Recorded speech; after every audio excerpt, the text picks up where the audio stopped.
Imagine 20 years ago how a Monday morning at Rotunda would be.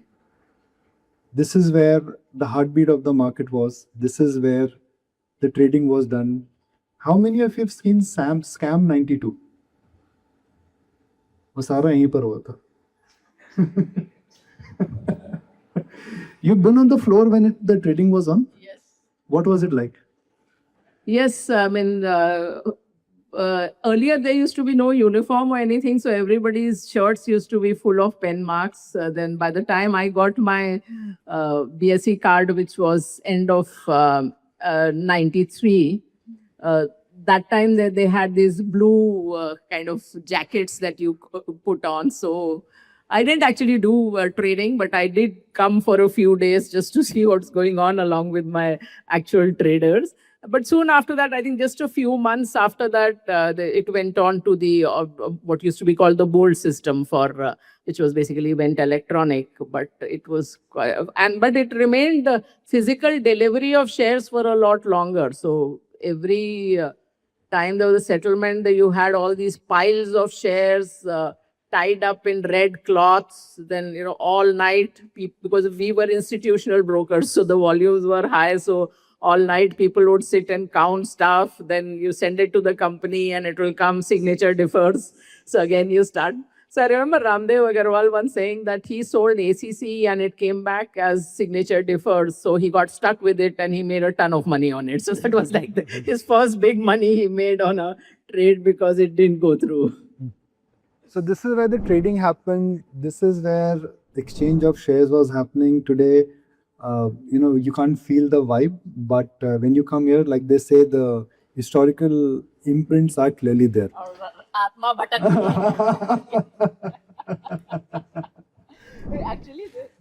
Actually, there used to be some really old traders. So all this American thing of that, trading is a young man's job and you burn out. You used to see people who couldn't even walk kind of being brought in by two people and propped against the wall, but they would be there for those entire 3-4 hours trading.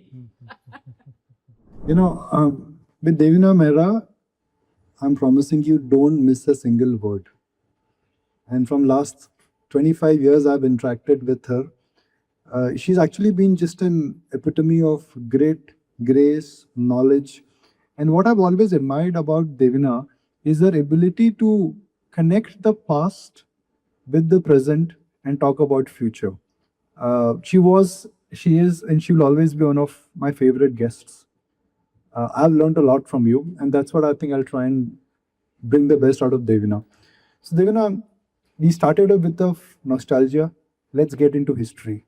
What was that aha moment in your life? You said, I'm in love with numbers. I want to build my career in financial markets. Because when you decided to choose financial markets as a career, it was not a very popular choice. But when did you realize that you love numbers more than anything else? Oh, it's never like that. So, I mean, the young people here don't think that you have to know from the beginning what you want to do. So, I was always clearer what I did not want to do.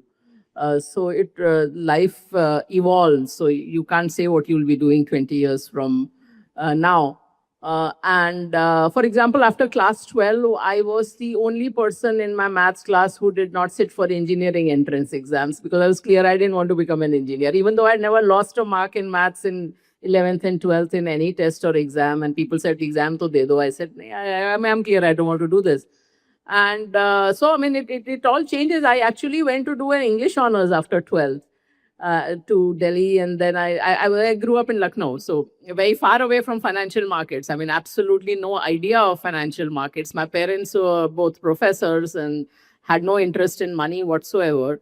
And so I went to do an English honors, but then I realized that I did not like the Delhi system of studying only one subject. So after one term, when I'd come back to Lucknow, I was telling my parents, and then I changed to a combination of math, statistics, and English. I said, maths bhi nahi chhodte hain, English bhi nahi chhodte hain. Let's see how it goes. And when I landed up at IIM Ahmedabad, I actually didn't even know what a share was. I didn't know what debit and credit were. I had no idea, about financial markets. And at that time, in any case, capital markets as a career did not exist. We did not even have a course on securities research because that career didn't exist in India. So when I graduated, again, process of elimination, I had really no real world knowledge of businesses. I applied to banks and consultancies. I got through Citibank, which was at that time the most coveted job. I didn't even go for the other interviews thereafter. And I was in investment banking and then in corporate credit. But I was looking for a change. See, I'm a learning junkie. So that is what defines me. I realize now, looking back over the years, that I'm always interested in, learning things, knowing things. And I thought, I was looking for a change. One, because I said, or what is the more interesting thing I can do? And also as a culture, I found that corporate culture of, very negative internal competition did not suit me.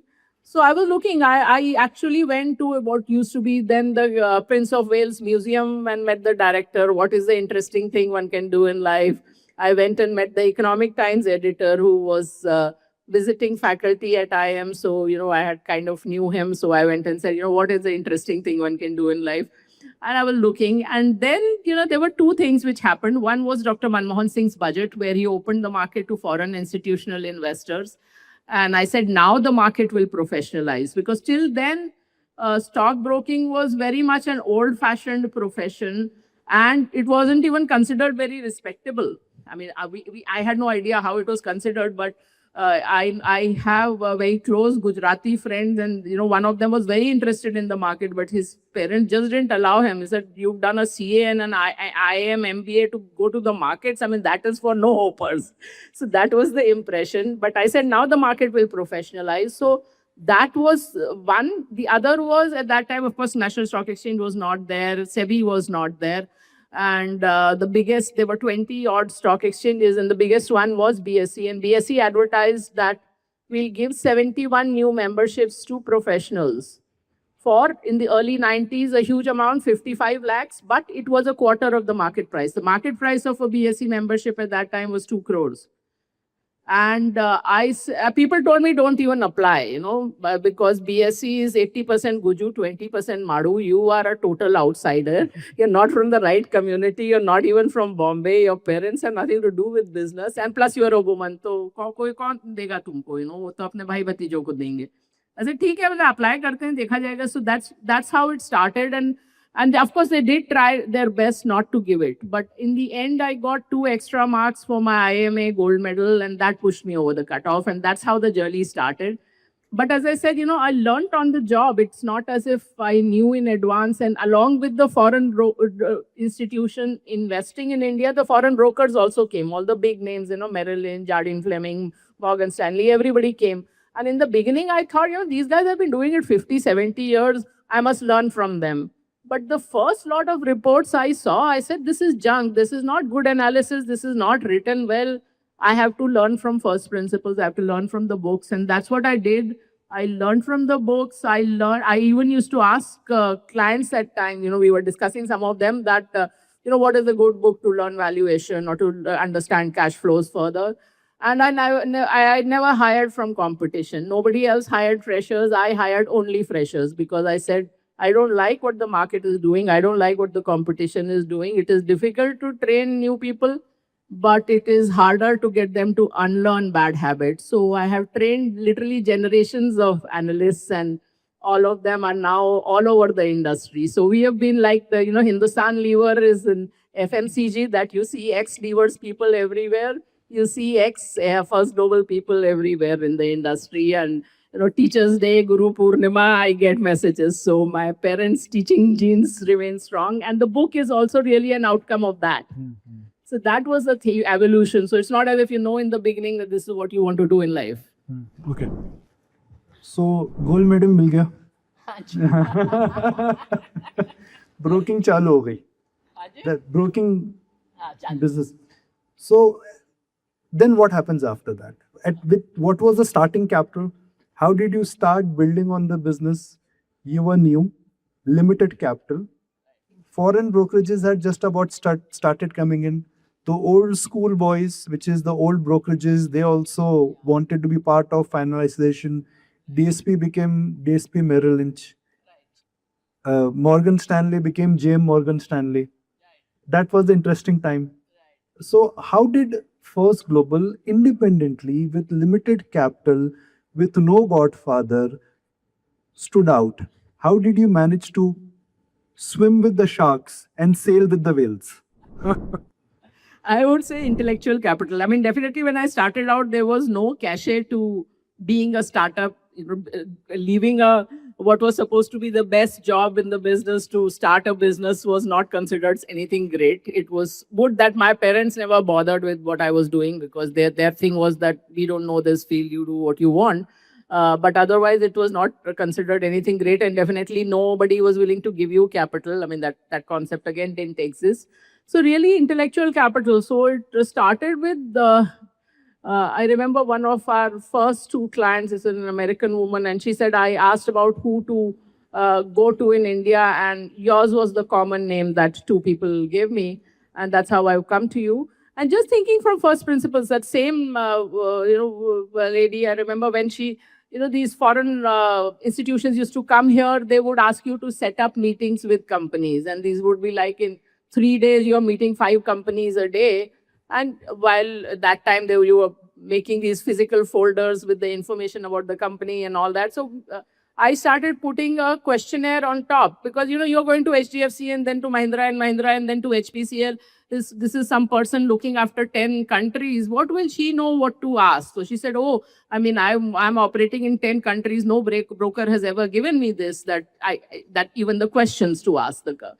So just start thinking from first principles. And as I said, people don't work in depth. So that if you are actually intellectually honest, I say there are 2 problems in research. One is a problem of competence, that you are not doing enough. You're not really trying to get to the depth of things. The other thing is that there are always other agendas. So, you know the names that you took, that there might be that you are looking for investment banking business there. So you will not write a negative report on that company, or your clients, or either your firm or your clients hold a lot of that stock, you will not write a. So we always said it the way we saw it. So that was the other thing. So besides doing good work, to the ability to say it, and which I mean, even till now, every time I get off a stage, people tell me, oh, ma'am, you were so honest. And I'm like saying, what did I say now? I don't, because it doesn't occur to me to say anything other than what I mean. So I'll give you an example. Everybody remembers that we were the first ones to have a big positive on HDFC Bank a year after its IPO. That report is probably one of our most famous in history. But also in the 90s, we were the only firm to have a negative opinion on HDFC, the parent. And HDFC at that time was the most beloved stock of the foreign institutions, the most beloved, I mean, far and away. Every time the limit increased, because earlier, you started with a certain limit that foreign institutions could buy. Every time the limit increased, that limit would be full for HDFC on the very same day. And I had a negative view. We wrote a negative report and people said, are you stupid? People are waiting to buy this stock. How can this stock ever go down? And I said, no, I mean, the fundamentals are fundamentals. The return on equity is diluting because they're raising money every year. Ultimately, the fundamentals will prevail. And that's what happened. I mean, it didn't fall, but for 5 years, it was at the same price, which effectively meant that it fell. So that was, and apna to junoon hai, as I said, I am a learning junkie, that किसी भी चीज की तह तक जाना है तो you have to understand it. So I devised ratios. We did almost academic level work many times. Like another example I remember from that time is this is Tata Motors used to be only a commercial vehicle company before it got into cars, before it became an international company. And commercial vehicles was a very cyclical business. And we built a regression model to predict how much commercial vehicle sales would be in the next year. And this was when it was a down cycle for that. And we did an exercise and we said next year, we see a 25% volume growth, that truck sales will go up 25%. And we got a call from Ratan Tata's office that this is too aggressive. We will not do more than 15% extra volumes. And we went back, we looked at all our numbers and we said, we think it will be 25%. And they did do 25%. So, I mean, one of the things which often used to happen when you hire youngsters, I mean, one, of course, was that in education, you have one answer to one question. The thing you have to get used to in the real world and the markets is to work with imperfect information, to work with probabilities, to work with ambiguity. The other thing is that people would say, oh, I'm like 25. Anand Mahindra has been doing this for 40 years. How can I question him? So no, if you go into the, oftentimes when you are in the business, your vision becomes very myopic. You just extrapolate the immediate past. If you have a wider vision, if you know what has happened elsewhere, you can actually give a perspective. Like for example, if you look at the in the 2000s, the telephone companies, the mobile telephone companies, and we said this movie has played out in so many countries. You know how the subscriber growth goes, how it tapers off, how the Ps taper off. So if you look at that, you know how this movie is going on. So that was it. So 90s we became very large in the institutional space. End of the 90s was another big change. And we used to do what are now called qualified institutional placements, QIPs. The term didn't exist, but it was essentially the same thing. But I was very careful to do only very few where I was convinced the investor would make money. For me, all my life, the objective has never been that to maximize my revenue or fees. It should always make sense for the person on the other side, because it's a big responsibility when you deal with money that you don't do the wrong thing. So that to me is very important. So by end of the 90s, there was one big change, which was that we went global.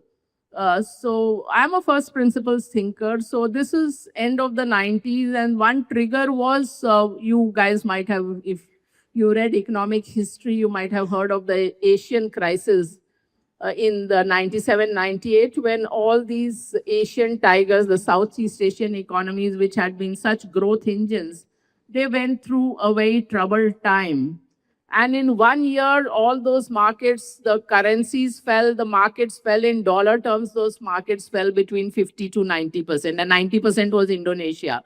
And I'd spent a few months in Indonesia in my Citibank time, setting up Citicorp's securities subsidiary. And I said, this can be the danger. If you're in a single market, 90% of your net worth can go in a single year. So one should look beyond India. And so that was one trigger. The other was, as I said, I was just getting bored. I said, kab tak wahi Infosys or HDFC or HPCL, SBI, Bajaj Auto karte rahenge, which is still pretty much, the list has not changed that much. So, and by that time, as almost 100% of our business was with foreign institutions. And as you were discussing, it is not just the India fund manager, the boss's boss, everybody becomes a friend. Many of them are not in the business anymore, but they're still your friend. So when I thought of going global, I went to some of these large funds in the world and I said, what do you think? I want to go beyond India. They said, add a Thailand or a Philippines. And, the India fund manager is typically either the Asia fund manager or the emerging market fund manager. So they'll give you some business there. I said, where's the fun in adding markets which are even smaller than India? So I don't want to do that. I want to go to the bigger markets. They said, are you out of your mind? Who's going to listen to you in the bigger markets? You are a nobody. They have all these Merrills and Morgans and Goldman Sachs and Citicorps and HSBCs. Who are you? Even if you go there. First of all, how will you go there? Because at that time, nobody had thought that research could be done offshore. But as I said, I am a first principles thinker. I said, the data is there. The analyst meets here used to be physical then. But there it was already on conference calls. I said, I can join from anywhere. My team can join from anywhere. So what's the big deal? Why can't I do it? They said, even if you do it, who will listen to you? And if you want to do it, do the smaller stocks there. I said, let me go to the big markets and do the bigger stocks. So against all advice, in 1999, we were not just the first Indian, we were the first Asian members of the London Stock Exchange, other than the Japanese. Only the Japanese had gone west. And by the time I did all those exams we were discussing, so NASD took another year and a half, and which is the US broker-dealer. So we got that, and we said, let's do the big stocks and also macroeconomics. And I was doing macroeconomic research without a economics without anybody with an economics degree in my team. I mean, there was a regular engineer MBAs, and that came and told me, "Ma'am, how am I going to project UK GDP?" And I said, "You just do it the same way you project a company, which is like you break up." See, in anything, if you break up everything and then project everything, then the number is much more reliable than just trying to do mota mota upar ka kam. So the most heartening thing was that here I know people like Nikunj, personally. There I didn't know anyone. So it was kind of anonymously all your work going out. And in no time we were in Forbes, Fortune, Business Week, Wall Street Journal, front page, Financial Times, just on the quality of the work. So if you are really doing good work, it shows. I remember showing Wall Street Journal front page to my father because my father was always keen, do a doctorate. For him, studies were not complete till you had done a doctorate. I said, I haven't done formal research, Papa, but see, my research is recognized. So that was the very heartening thing. And then, of course, the next change was that as I was talking about the mobile telephony companies like that, you go around telling funds, whether by that time, of course, India mutual funds were also reasonably sized, telling fund managers to do something and they may or may not do that thing. So it gets a little frustrating. So the next change was to get into asset management myself. And there I started with the global fund management first, and then India portfolio management services in 2020, which came after, again, I didn't mind being the first to go global. I didn't mind kind of being the last to launch a PMS, even though we had the license for 20 years. Because I said, I can't take people's money till I am confident that I can do a good job of it, which doesn't mean that I decide on my whims and fancies. There has to be some system where I have some predictability and consistency. And that came with an artificial intelligence machine learning system. And that's when I launched the PMS. So for me, that is, I don't have this thing of whether somebody has done it before. It is that whether I can do a good job, whether this thing makes sense to do it in the first place, and whether I can do a good job, especially for the person on the other side. So, I see a lot of young people. So don't just get swayed by what everybody is doing. Just think very carefully about what you like, what you want to do. And that starts from whether you really need the latest iPhone, because I see that 70% of iPhone purchases are financed in this country, which means, people are prioritizing that over. So just be careful on that you do things which make sense to you. मैं सबसे पहले iPhone अंदर रख लेता हूँ. You can afford it, Jignesh. I'm sure that will come. You are not part of the 70% who are financing it. But I have seen on Android. And I've written a whole book on the phone because the Google voice to text works perfectly for me. Okay, now we tend to always think that अरे इसने ये stock बताया, पर देविना ने ऐसे ऐसे stocks identify करे हैं जो हीरो से जीरो बने हैं और जीरो से हीरो बने. Very rare. You have somebody who's got an intellect to say this is the next big thing. But this will not be the next big thing is also phenomenal. So there are two stories which I'm aware of. And Devna, if I may just request you to just take it forward, I'll just set up the framework here. She mentioned HDFC Bank, and there is whenever you get time, just Google, write HDFC Bank First Global. Some of you can do it as we speak. And there's a lovely image will come, a child and Arnold Schwarzenegger. He may not even know Arnold Schwarzenegger. Okay, one is that. Second is they were able to predict the decline of Nokia, one of the biggest companies in the world, and sitting in India, a global company, a giant, large market share in the smartphone market. Devna was able to say that ये तो खत्म होने वाला है. Wow. ये बड़ा होने वाला है HDFC Bank, ये खत्म होने वाला है Nokia. That's incredible, right? To getting two of the biggest wealth trends, right? One is wealth creation, second is wealth destruction. अब सब जानना चाहते हैं ये तो कहानी है, नया क्या होने वाला है? अब अगला बताओ. Nokia HDFC Bank तो पुराना है. So सबसे पहले anybody, I mean, sometimes people send me these messages that you identified HDFC Bank in 1996 and Amazon in 2000 one when all of Wall Street was negative on Amazon. So, tell me the next one which I can buy for my baby and leave for 20, 25 years. I said, anyone who tells you that they have this magic wand, that they know what's going to happen to a stock for 20 years is fooling you. I mean, nobody has that crystal ball. Even the CEO of HDFC Bank, Aditya Puri, didn't know the trajectory, or Jeff Bezos did not know the trajectory. It is total nonsense to say that anybody has that kind of framework where they can tell you who will be the multi-bagger. If there's such a thing existed, there would be at least one investor or one fund manager in the world whose portfolio even 50% were multi-baggers. There's no such person in the world. Because no one, I mean, I just said that investing is a game of probabilities and ambiguities, and sometimes low probability events happen. And I would say many of the successes today, it is not like Apple, Amazon, Tesla, or the Virgin Group of Richard Branson. All these companies came close to bankruptcy, sometimes multiple times. They came within hours of bankruptcy, and they could just as well have gone bankrupt. So it so happened that some bailout happened at the last minute and they had a better trajectory.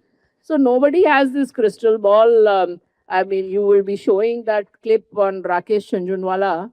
Now, Rakesh, when you met him over the years, every party he would be talking about a different stock. So he did not know that his money would be made in CRISIL, Titan, Lupin, and a couple of others. Charlie Munger and Warren Buffett says in 70 years of investing, 10 to 12 of our decisions have accounted for almost all our performance. If they had known which those 10, 12 were, they would have bought only that. Nobody knows this. So because life is uncertain. You at the most, when you're recommending a stock, you can say it will double or triple. Uske aage ka visibility kisi ka nahi hota hai. And I mean, Titan was the biggest winner for Rakesh, right? I read this book called The Tanishq Story a few years back, which was written by the CEO of Titan. Actually, when you read the stories of companies, you realize that the one-line story of the company is not true. I mean, what's the one-line story for Apple? That when Steve Jobs came back, he was this wonderful guy who turned around the company, and Apple just went on a great trajectory. What is the truth? You look at the numbers. After Steve Jobs came back, not for 1 or 2 years, for 7 years, Apple did nothing. 1 year it would make a marginal profit, 1 year it would make a marginal loss. And then iPod was a hit and the trajectory changed. Similarly, for Tanishq, if you read that story, in those 20 years, I mean, at least 3 times they came close to shutting down the jewelry business of Titan. Twice because they made great strategic errors, one because of regulatory changes. It is because, Tatas are kind of benign venture capitalists that, okay, seed for another 6 months, seed for another year, that you went through that and then it became this great success story. But nobody knows in advance which will be this great success story. I've multiple times written on it as a chapter on my book on it, that nobody knows that in advance, including the company itself. So don't fool yourself that you will be this guy who will know this. And also now it's not even 40 years ago when the information was difficult to get by. So, you will find these hidden gems which nobody had heard of and nobody had data on. Even when I started as a BSc member, getting annual reports of a company used to be such a task. And so now when the information is easily available, there's no way that you will have this crystal ball that nobody else can see. So the only way to do it is that with some lot of analysis and a lot of system, you buy 25, 30 stock. Out of that, still 5, 7 will be complete deads at least. Some will give you normal returns. And if you are lucky and if you've chosen well, maybe 2, 3 will be multi-bagger. But you will not know in advance which are going to be those multi-baggers. That's the not so satisfying answer. ये तो आपने घुमा दिया असली नहीं बात यही है. This is the truth. I mean, as I said, if anybody had this crystal ball, किसी का तो होता ना कि 50% of the portfolio was multi-baggers. There's no such person in the world history. So that is the thing of, as I said, you have to train people to understand that life is about probability. The other way to say it is that life is investing decisions, for that matter, anything in life, the outcome is skill and luck. It is both.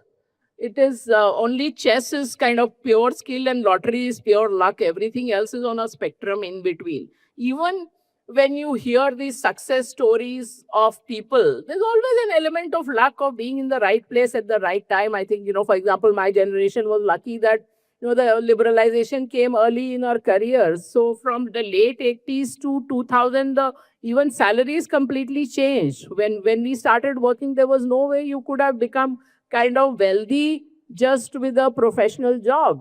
In 15 years, that completely changed. I mean, now you have a lot of people who have been executives all their life and who still have become quite wealthy. So that changed. So I mean, we were lucky in that. So I can't take 100% of the credit for, and that nobody can. So that always life is skill and luck.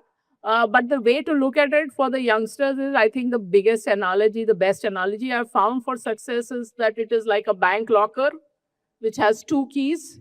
So you do all that you need to do so that your key is in place. And when the opportunity comes, the other key turns and the locker opens. So, that is the thing. I know of it, but this would be very inspiring if you share that Bezos actually reached out to you once you had come out with a report on Amazon. And folks, this is Jeff Bezos reaching out to Devina Mehra after they came out with a report on Amazon. So I know about it, but the reason why I'm requesting Devina to share it is it's truly inspiring. Jeff Bezos, we all know his name, right?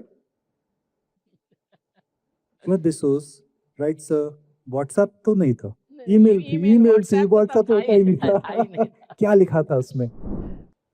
So first, the background to this. Now, see, that's the whole point, that once you are intellectually honest and you're doing your work, I mean, HDFC Bank, I always say, was not just a numbers call. There was numbers, but there was also the fact that HDFC Bank was staffed, Aditya Puri, who was the CEO, downwards, by a lot of people from Citibank. So I knew those people.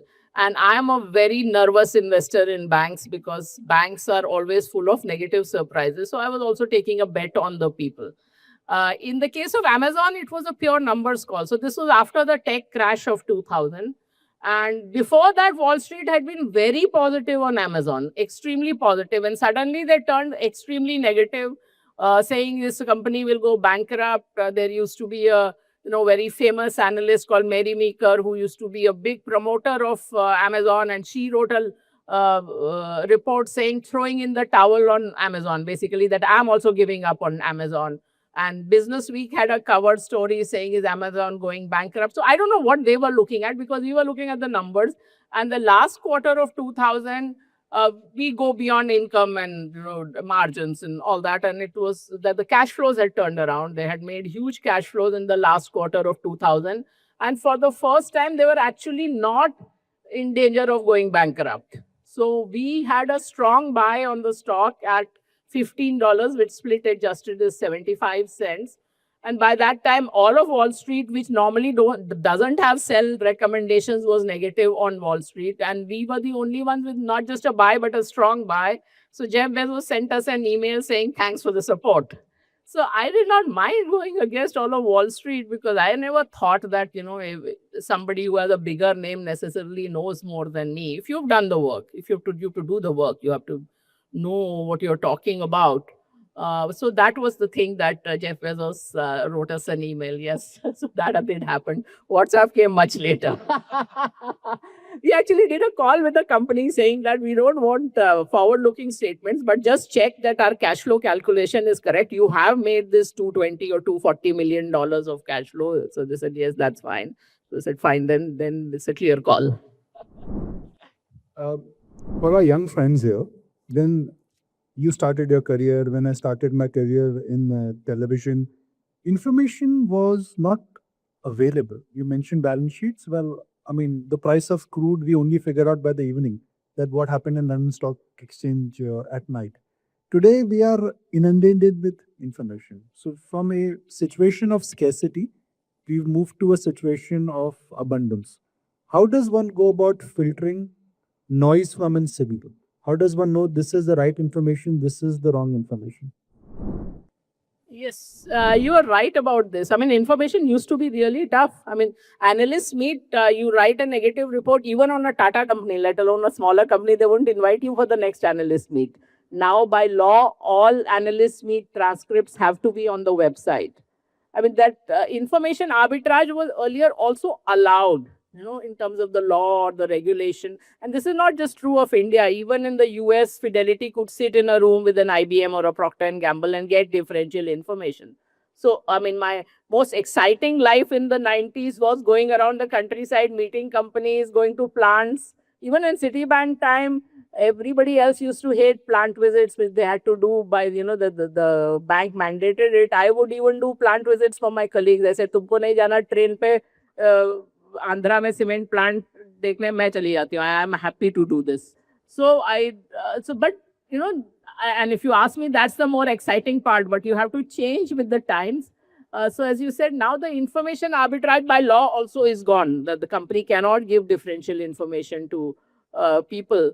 So now the skill set has moved. I mean, it's a young crowd. So let me ask you, why do you think hockey has been India's national game, even though we have done nothing in field hockey for 50 years? I mean, we've just about started to do something. Why do you think that is? Does anybody know? Okay, the answer is that India totally dominated hockey from 1928 to the mid 70s. First India and then the subcontinent. And so much so that not only did we get the Olympic golds, there were 2 Olympics where there not a single goal was scored against India from the beginning till the finals. And so what changed? I mean, हम लोग वो जो आप बोल रहे हो ना, hero से zero कैसे हो गए? And the answer to that is that the playing field changed from grass, natural grass, to artificial grass or astroturf. And therefore, the skill set required change. That's the important thing. So earlier, it was that wonderful stick work of Major Dhyan Chand and legendary people like that. And then it became how fast are you, how fit are you, which Indians were not that good at. And therefore, you completely went out of the game. So when the game has changed from information arbitrage to now making sense of masses of information. So, I mean, I mentioned AI, ML in passing, but it was not because it is available or it is fashionable. I went into that because that's the only way. Now the skill set is not getting the information. The skill set is handling masses of data. And that is where systems come in. And one of my favorite authors, I consider him my guru, is Daniel Kahneman. Both his books, Thinking Fast and Slow and Noise, are among my top 5 of all time. And he writes that a system will always outperform human judgment because, for one, humans are creatures of biases, which are very hard coded within us. And we are also creatures of randomness, that people with equal experience as analysts or fund managers, you give them the same information, they will have different conclusions from it. If you look at anything else also, if you look at yourself also, if you have a fight in the traffic, you will look at the same information. I mean, the biggest example of this, they actually calculated the data and said that if you want relief from a judge, go after lunch, not before lunch. You're more likely to get bail after lunch than before lunch when the judge is hungry. So this is how random we are. So the system is what helps you deal with that information and deal with it in a bias-free, noise-free fashion. So what we have done essentially is that you encode your market expertise into a system, but then the system applies it on a consistent basis on your entire universe. That's really the kind of golden mean, because otherwise humans are creatures of the story, and the stories persist in your head that this is a good company, this is a bad company, this sector I will not look at. The system forces you to look at facts rather than stories, and you don't overrule the system randomly. You overrule it only when you have very specific information, not because I don't like this management. So that's what has changed in terms of information availability, and that is why using system. And now, I mean, of course, the compute power is available also. That's the other part, that you earlier if you needed to do masses of information, how do you deal with it? So now at least that's also available. But uh, that's what gives you the edge, because now the information doesn't give you the edge. And investing is a loser's game. So you have to, when you invest, your aim has to be not to lose big money. It cannot be to win. So again, the game has changed. Fantastic point. So my last but one question. We always tend to focus on क्या change होने वाला है, what is the next big thing. It was IT services, then was the Y2K movement, then it was enterprise, then come digital, now it's AI. We focus on what is going to change a lot, but it is important to focus on what will not change. So what to your mind in markets will not change? Difficult to say that. I think for one thing, you have to be cognizant of the fact that the human mind doesn't change. So, which is why great literature persists, because the way human beings think doesn't change, and therefore, as I mentioned, biases and randomness. And Daniel Kahneman spent 70 years studying them. He won a Nobel Prize for them. And at the end, he said that my decision making has barely changed. It is that hard coded. So you have to have ways around the ways your mind trips you up. And your mind is geared for only two things: survival and procreation. It doesn't care a fig about your portfolio. So that is, that's a fact. And I mentioned that iPhone. So why are you buying iPhones on credit?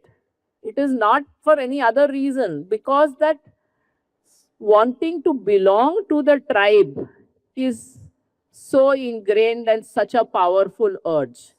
We are the children of people who opted to stay with the tribe, because if you went out of the tribe, you could not procreate, you probably couldn't survive. So that it is very, very difficult not to be in the consensus, not to do what everybody else is doing. It's not as if that you want to blow up money, but whatever tribe you want to belong to. If you're an investment banker, you want the Tumi bag and the Italian suit. But if you are a part of the NGO crowd, you don't want the iPhone and the Gucci bag. Then you want the Ton Jhola and the jeans. So whatever is the uniform of your tribe, you want to belong. So those are the things which are very ingrained in us. In the markets, themes change. So in the markets, I would say the constant is that whether it is countries, whether it is asset classes, whether it is sectors, themes change. Even investment strategies. The interesting part, one of the fund houses did this exercise looking at 5 categories of mutual funds over 8 3-year periods. And they found that whichever are in the top performing funds, I think the top 20 or 25%, 80% of them were not in the top in the next 3-year period.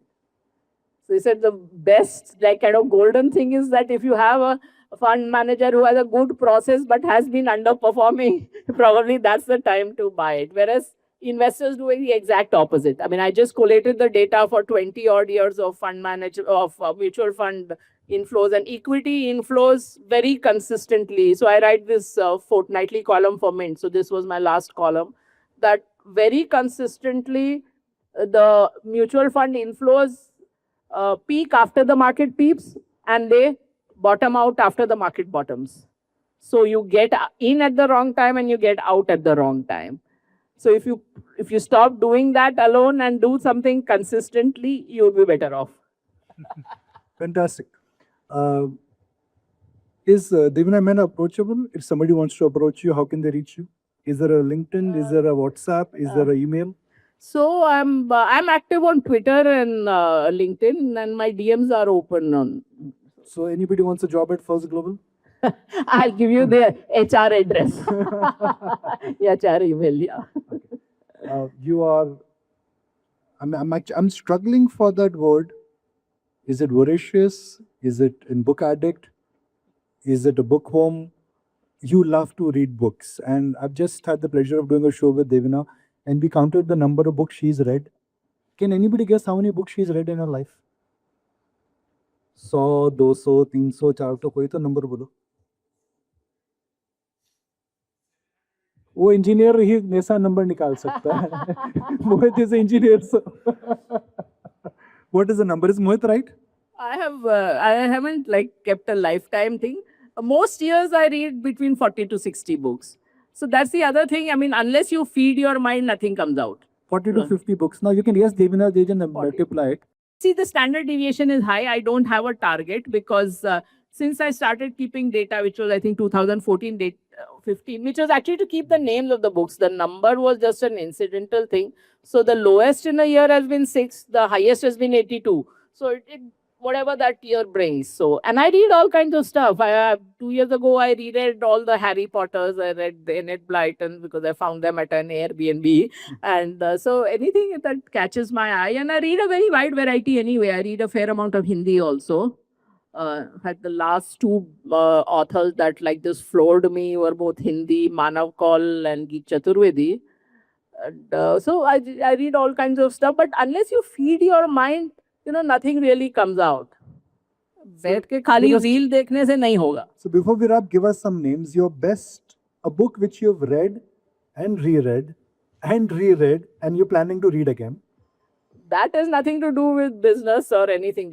See, the books you reread many times are pure pleasure. So those are the books you read at night when you want to just relax. So that would be, P.G. Woodhouse and James Herriot. Those James Herriot books, I don't know how many times I've read, but that's like he was a country vet in the Yorkshire Dales in the UK, and his stories are 1930s to 50s kind of life in the English countryside, and it makes you just feel that all is well with the world. Your best business book which you've read and which you recommend to everyone here. So business, it's difficult to pick one. And I mentioned, of course, my all-time greats are these two, the two Daniel Kahneman, but an easier version of what Daniel Kahneman writes about, which can be a good starter book, is a book called The Art of Thinking Clearly, which is just 3 pages each of every bias. Business books keep changing. And as I said, good thing is to read. The last chapter of my book is at least the categories of books you can read.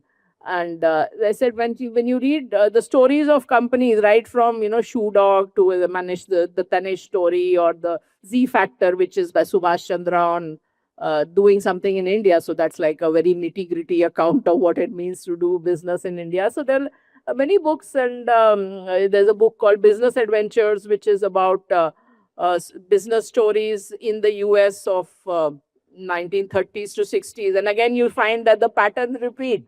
Human beings don't change. I was in another podcast, I had ended by saying that, you look at what Kabir wrote 700 years ago. We talk of all this mind-body connection now, and he wrote then, Chinta aisi डाकनी काट करेजा खाए, वैद बेचारा क्या करे, कब तक दवा खवाए. मतलब कि if it's stress that is causing your ailment, the doctor can't heal you.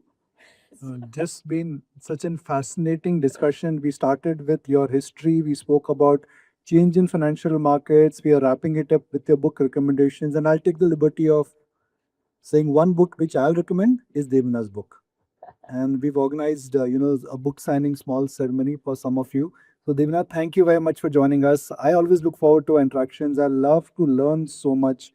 It's amazing the way you have really been the epitome of grit, perseverance, knowledge, and more importantly, integrity. Thank you very much for Thank you so much, Nikunj, for having me. And yes, my book was really to sort of explain all that I have learned over the years. So that was really the objective. And as I said, the teaching genes are strong in me. So I'm always happy when people tell me that it is very understandable, that my 15-year-old kid is reading it, or my 75-year-old mother is reading it. I mean, there are people who told me that there's a client who said, I got the book, but I had to stand in queue because everybody at home read it before I could get it. Thank you very much. Some books are there, and Devina will be very happy to sign up for that.